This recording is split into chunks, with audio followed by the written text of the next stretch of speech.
The screams behind the wall. The wind was cold that day.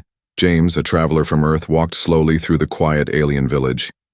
He had come to trade tools, but something felt strange here. The streets were empty, doors were shut, windows were dark.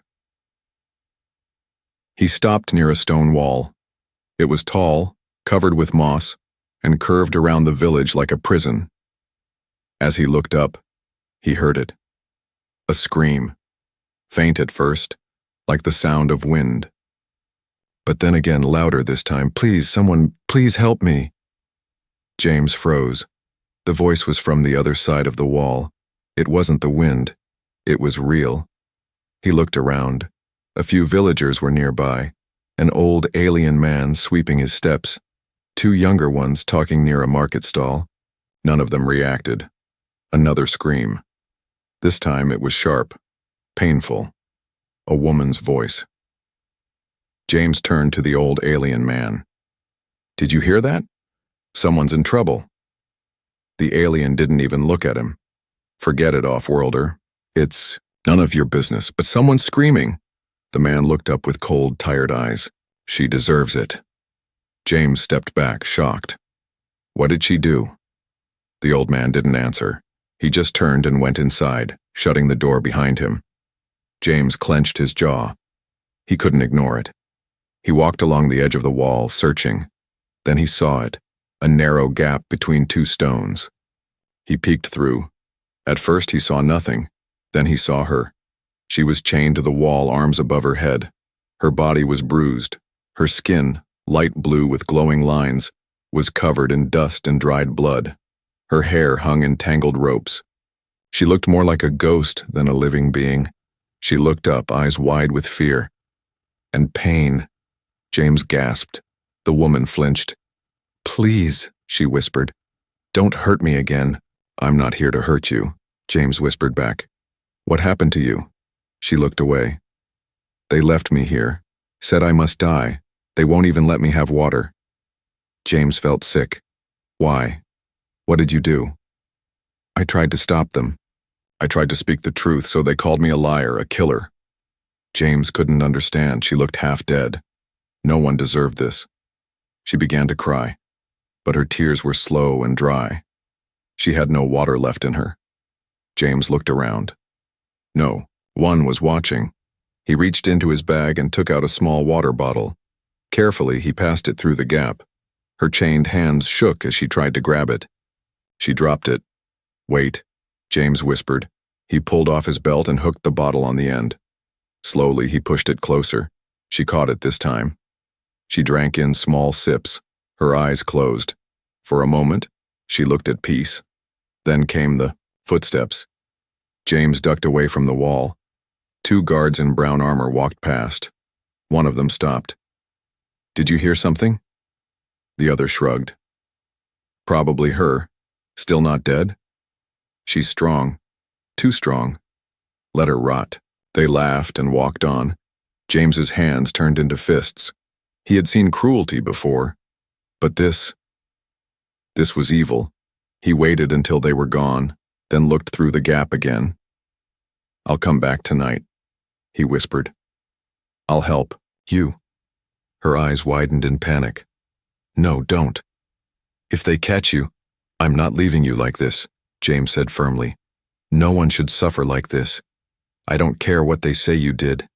She stared at him as if she didn't believe him. Then she said softly, "My name is Sarah." "Sarah," James repeated. "I'm James." Suddenly, a harsh voice shouted from the tower nearby, "Step away from the wall." James ran. He didn't look back. He didn't stop until he was in the trees outside the village. His heart was pounding, but his mind was calm. He had made a decision. Tonight, he would return. The woman in chains. James waited for the moon to rise. He had hidden in the woods all day, watching the village from a distance. The stone wall still stood like a silent guard. No one knew he had seen her.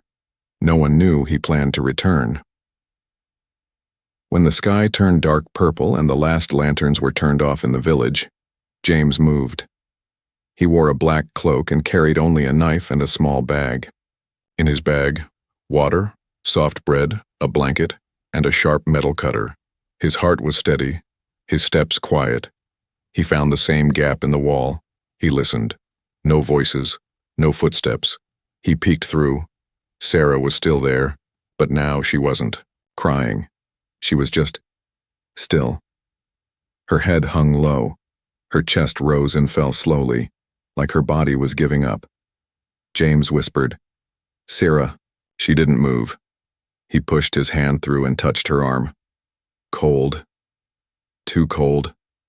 "Sarah," he whispered again. She flinched, just a little. She lifted her head. Her lips moved. "You came back?" "Yes," James said. "I told you I would." "You're foolish," she whispered. "They'll kill you too." "I don't care." He pulled out the cutter and looked at the metal rings on her wrists. The chains were tight but old. He pressed the cutter's edge into the ring. Click. Snap. One ring broke. She gasped in pain as her arm dropped down. Her skin had turned red under the chain. Blood slowly trickled. James worked on the second. Ring snap. He caught her as she fell forward. She couldn't stand. Her legs had no strength. She hadn't walked in days. "I've got you," James whispered. He wrapped the blanket around her and gave her a piece of bread. She chewed slowly, her hands shaking. "You came alone?" she asked. "Yes." "Then we must go now. They come early, to make sure I'm still suffering." James lifted her. She was light, too light. Her bones felt sharp through her skin.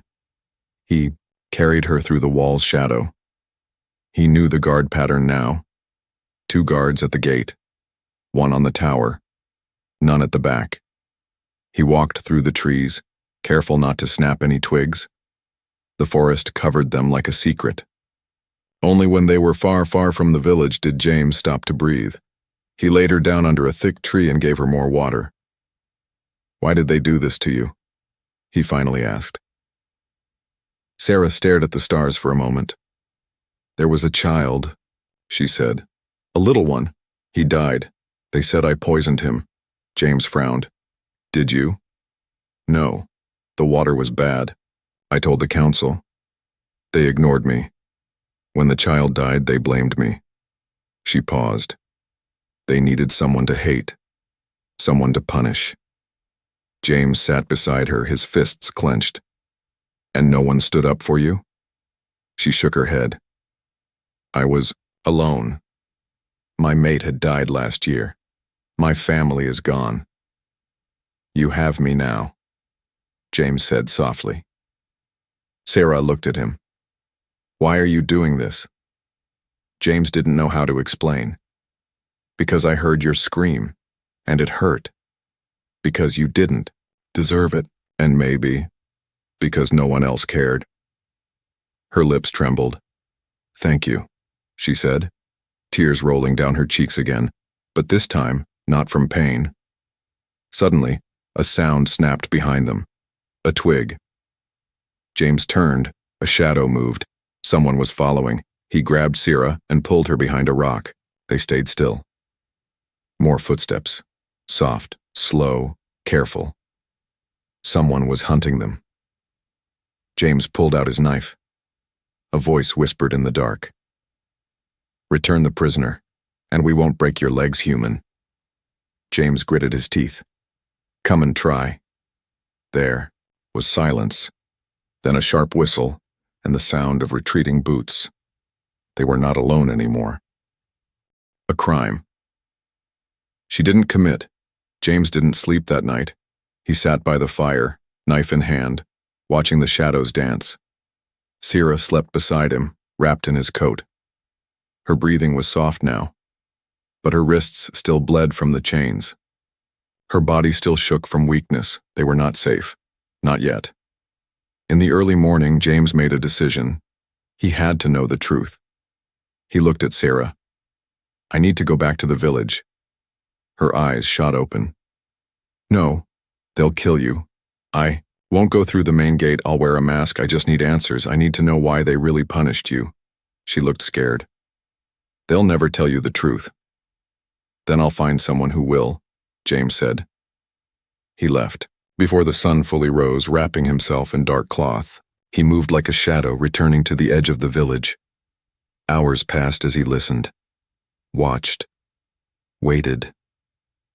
Finally, he spotted the old alien man from before, the one who had told him to forget her. James followed him down a narrow path behind the food market. When the man stopped to rest, James stepped forward. I want answers. The old man turned, startled. You shouldn't be here, she's cursed. She's innocent, James said. You know it. The old man sighed and sat down on a wooden crate. She tried to expose the council. Expose them for what? The water supply, it was poisoned, the pipes were leaking chemicals. A child drank from it and died. Sarah spoke up. James felt anger rise inside him. And they blamed her? They needed a cover-up, the man whispered. The council feared chaos, so they picked someone quiet, alone, a widow. They said she cursed the child, that her touch brought death. James clenched his fists. And you just let it happen? I'm old, human. I tried to speak once. They broke my jaw. He opened his mouth slightly. James saw the metal brace inside. James stepped back, heart pounding. They almost killed her over a lie. They still might, the man said. If they find her free. James didn't wait. He left the village through the woods again and ran until his legs burned. He found Sarah where he left her. She was awake, trying to stand. You came back, she said, surprised. I always will, James said. He sat beside her. I know the truth now. You were right. Sarah closed her eyes. But what can we do? We tell the galaxy. No one listens to a broken woman. They will if I speak too. She looked at him. Why do you care so much? James hesitated. Then he said, because no one ever cared for me when I was alone. I know what it feels like, and I won't let it happen to you. For a moment, Sarah said nothing, then she whispered, You don't owe me anything.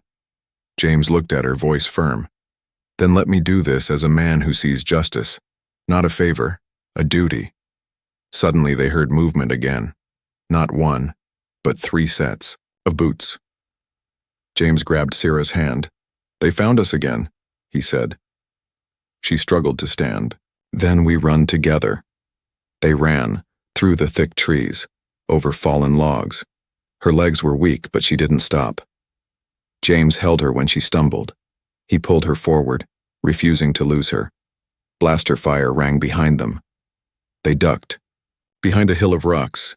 James drew his knife again, then came the voice, You can't protect her forever, human, a guard shouted. The truth means nothing, James shouted back. Then why are you still chasing it? Silence. Then, footsteps retreating. The guards were not ready for a fight tonight. Sarah collapsed against the rock, breathing hard. James looked at her. We need allies. We need a ship. We need to tell this story to someone who listens. Sarah looked into his eyes. For the first time in years, she whispered, I feel like I'm not alone. A secret rescue begins. James knew they couldn't hide forever. He and Sarah had rested in the hills for 2 nights now. She was eating better, her voice had grown stronger, but her body was still weak. Her back was covered in whip scars. Her wrists were raw. She winced every time she tried to walk, and the worst part? The village wouldn't stop hunting them. James built a shelter out of branches and covered it with large leaves. He placed sensors around it, old tech he had used on other planets. But deep down, he knew they needed more than hiding. They needed escape.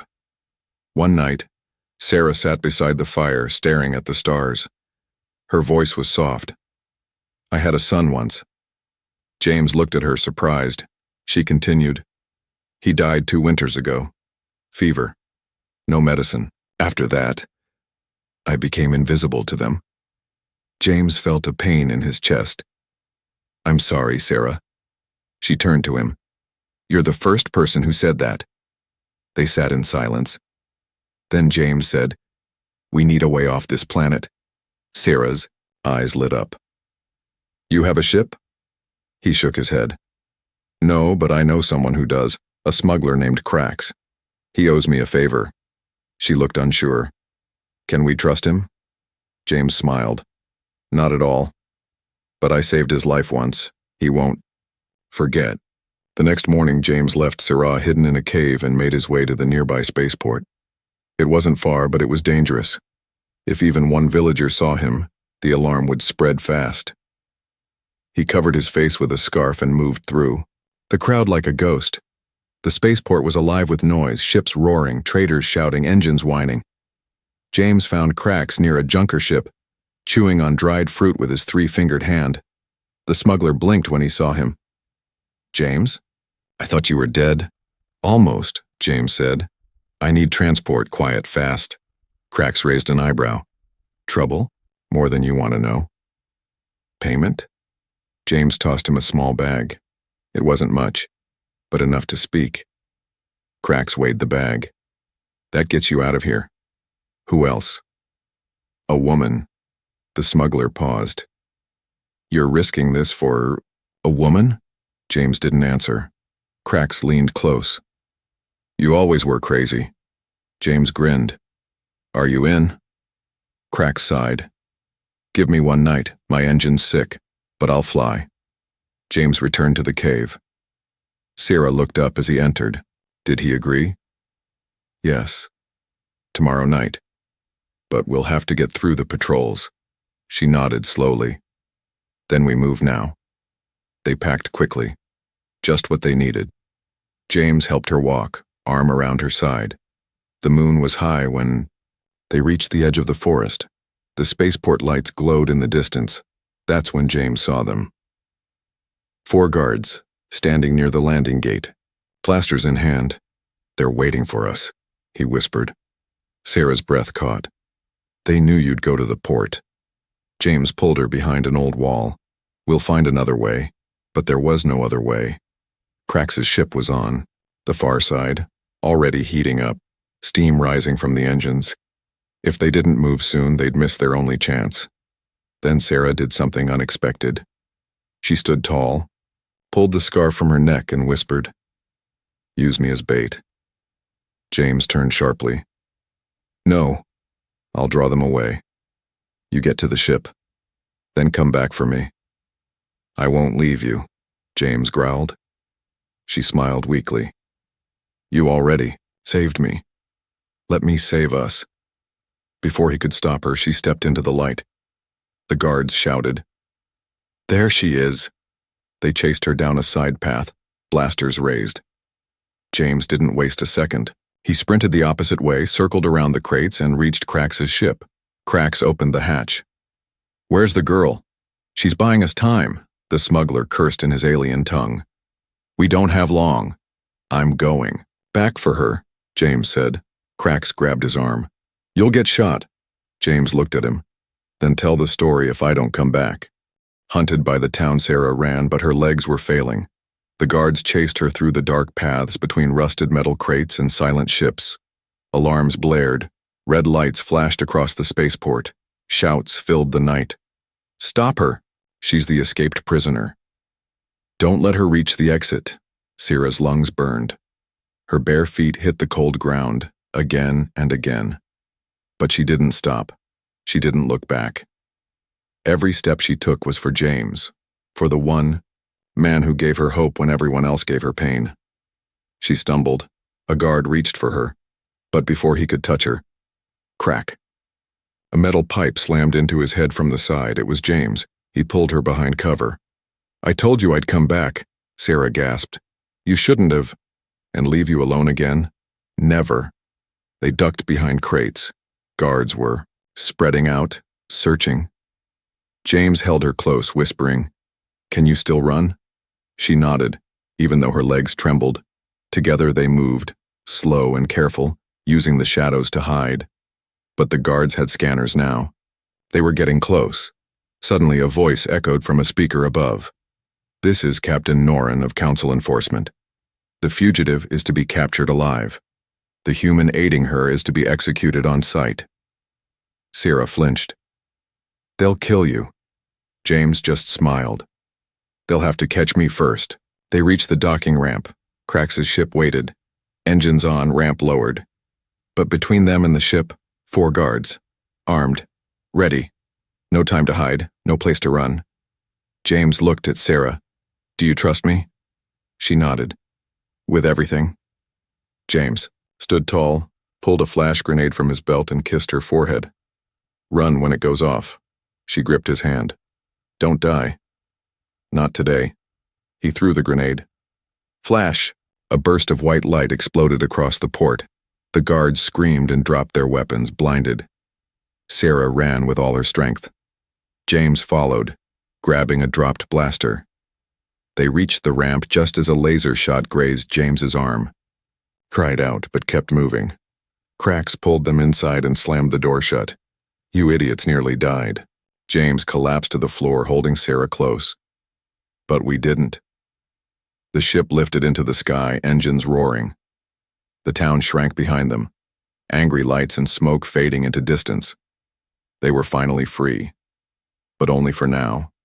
Hours later, in the quiet hum of space, Sarah sat beside a window, looking at the stars. James entered with a bandaged arm and 2 mugs of warm broth. She smiled. You always come back. He gave her a mug. You always give me a reason to. She took a sip. Her eyes softened. I've spent years in chains, beaten, starved, forgotten. And now? Now you're safe, James said. But for how long? She asked softly. They'll chase us. They'll brand you a criminal. James looked out the window. Then let them chase. We have no home. He turned to her. Then we'll build one. Sarah leaned her head on his shoulder, for the first time since her nightmare began. She didn't feel like prey. She felt human, the truth. They tried to bury James stared at the screen inside Crax's ship. The newsfeed played in silence. Every channel showed the same story. Dangerous alien fugitive escapes with human help, a threat to galactic peace. Pictures of Sarah, chained, dirty, eyes wide in fear. Pictures of James, his face scanned. From the spaceport camera, the council twisted everything. She poisoned a child, one alien leader said. She used the human to escape justice, another shouted. James slammed his fist on the console. Lies. Sarah stood behind him, calm but broken. They always twist the truth, that's why I was punished. Not anymore, James thought. He turned to Crax. Can you get us to a neutral station? Somewhere we can speak without being hunted? Crax leaned back. There's one. Orbiting the moon of Theros, no council control, but there's a price. I already paid once, James said. What's this time? Your face, your story. They want to hear from you. James looked at Sarah. She nodded. They'll never believe me alone. 12 hours later, the ship landed on Station 9, an old mining hub turned free media outpost. No soldiers, no flags, just truth-seekers, hackers, and wanderers. James and Sarah walked into a dusty room with blinking cameras and curious reporters. An alien woman with 6 eyes approached. Is it true? You freed her from a death wall? James nodded. Then tell us everything. He sat. Sarah beside him. The room went quiet, and James spoke. I was just a trader. I passed through her village like any traveler. But then I heard something screaming. He looked at Sarah. A voice begging not to die. He explained everything, the chains, the bruises, the guards who laughed, the villagers who turned away, her broken body, her broken spirit. Sarah took over, voice shaking but strong. I told them the water was poisoned. I begged them to stop feeding it to the children. The leader said I was cursed. He called me a liar. When the child died, he needed someone to blame. She showed her scars. This was my reward for speaking the truth. Gasps filled the room. Reporters scribbled. Cameras zoomed in. James finished. And now they call us the danger. But who really killed that child? Who's still hiding the poison in the pipes? The reporters broadcasted the story live. Within hours, it spread across outer systems. People started asking questions. Why was there no trial? Who tested the water? Why punish a widow for warning the village? Sarah's name trended across channels, but so did James's. Back on the ship, Cracks looked impressed. You two just threw fire on a powder barrel? James smiled. Good, maybe it's time it exploded. But Sarah wasn't smiling. She looked out the window again. Do you think they'll come for us now? James nodded. They'll try, but now the whole galaxy is watching. She turned to him. I never imagined someone would fight this hard for me. He walked to her, taking her hand. You didn't deserve pain. You deserve justice. And if I have to fight every system in the stars to get it, I will. Just then, a message pinged on the ship's screen from Outer Planet Health Board subject, urgent, Council water supply investigation begins. Sarah gasped. They're listening? James smiled. They buried the truth.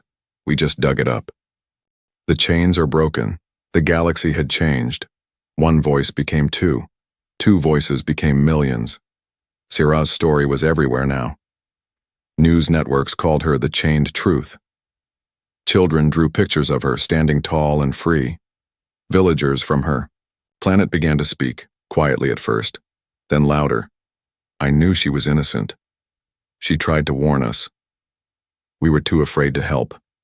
And the council? They were silent until the investigation started. James sat in Crax's ship watching the galactic news play. His name and Sarah's name were side by side, not as criminals, but as truth-bearers. The door slid open behind him.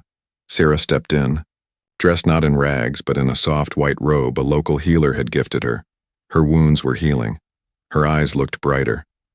I just got the message, she said, voice full of wonder. James stood. What message? They're coming. Who? The Health Board, the Justice Board, and the Elder of the Outer Colonies. James raised an eyebrow. Why would the Elder come? Sarah looked at him, tears in her eyes. To give me an apology. In person. The ship landed on neutral ground, a white platform in space, floating between systems. Peace zone. No weapons. No guards. Sarah and James walked together toward a small gathering of leaders and officials. The Elder, a tall alien with gold markings on his skin, stepped forward and bowed deeply. We failed you, he said. You were punished for telling the truth. You suffered while we turned away. Sarah remained still. I don't want revenge. I want change. The Elder nodded. You shall have it. Your name will be cleared. The village council will be removed, and new laws will protect whistleblowers in all colonies. James watched Sarah as she closed her eyes and breathed deeply. After all the pain, after the beatings, the chains, the silence, she was being heard. Finally. Later, in a quiet garden above the platform, James and Sarah sat under a silver-leafed tree. The stars were above them. A new future ahead. Sarah spoke softly. I don't know who I am without the chains. James took her hand gently. You're not the chained woman anymore. You're the woman who broke them. I was broken, but now you're becoming. She looked at him. I thought I'd never trust anyone again, but you stayed. He smiled. You saved me too. I just didn't know I needed saving. They sat in silence, but this silence was peaceful. Not the silence of fear, but the silence of peace. Sarah leaned her head on his shoulder. Where do we go next? She asked. James looked at the sky. Anywhere we want. She smiled. Then let's go build a new home. The end.